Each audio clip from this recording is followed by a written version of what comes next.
Hi everyone. I have been thinking about something I wanted to share with you, which is the concept of anger and what it means to express anger as a woman. So, traditionally, it's really not accepted for women to be angry or to show any sort of emotion that makes people uncomfortable, right? in that way. And with all the things that have been occurring, especially in the past few years, how can we not be angry about what's happening or what's happened?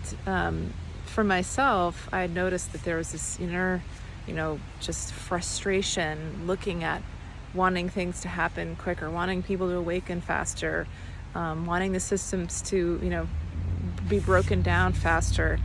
And, this kind of goes back to actually when I was a kid. I remember when I started going to public school, I remember thinking to myself and saying to my parents, why are people so mean to each other? Why are kids mean? I don't understand. I thought that everybody was supposed to be nice. And it was really shocking for me to see that, how people were treating each other. So, what happens when we don't allow our frustration, our anger to be expressed is that it gets buried in our bodies and it starts to come out in weird ways like irritability or so we can take it, internalize it ourselves and get sick. Energy needs to be moved, energy needs to be channeled. So and there's a lot of it. I think for me, sometimes I think, well, it's not loving to be angry. It's not loving to express that sort of angst and all the different ways that anger can come out. Rage, frustration, feeling challenged, being, all these different, there's many different expressions of that emotion. So, there's many different examples though in history of divine feminine ascended masters who exhibited that warrior energy. Athena, there's Joan of Arc, there's probably, maybe even Diana. There's certainly the Hindu goddess Kali, who is the epitome of rage, and that feminine rage. So how can we really tap into that and allow, the sort of that feminine, righteous, rage to be expressed and released in a healthy way?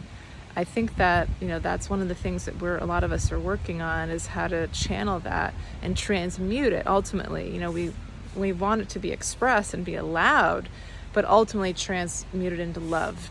And that belief of is it not loving to be angry? That can really harm us in some ways if we're not allowing our emotion to be expressed. For me, when I write, it helps me channel that energy, those emotions. When I go for runs, I exercise. I've been starting to do more creative stuff like painting. That helps.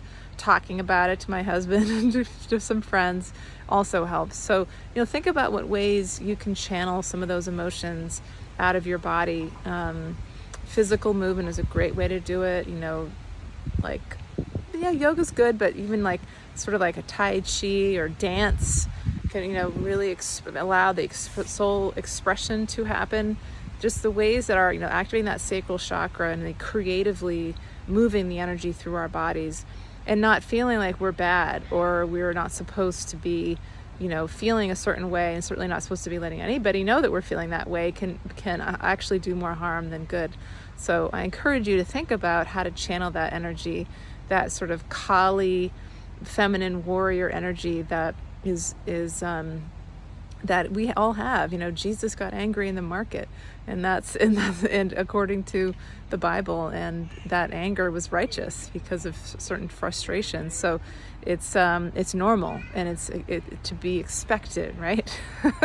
So that's what I'm thinking about today, and I wanted to share some thoughts with you all of how do we really be both, right? How do we be that loving, gentle, kind warrior that is speaking up for truth, coming from love and coming from a place of caring for others and compassion, and bringing in justice and truth in the process. I think it can be done. Thanks so much for listening.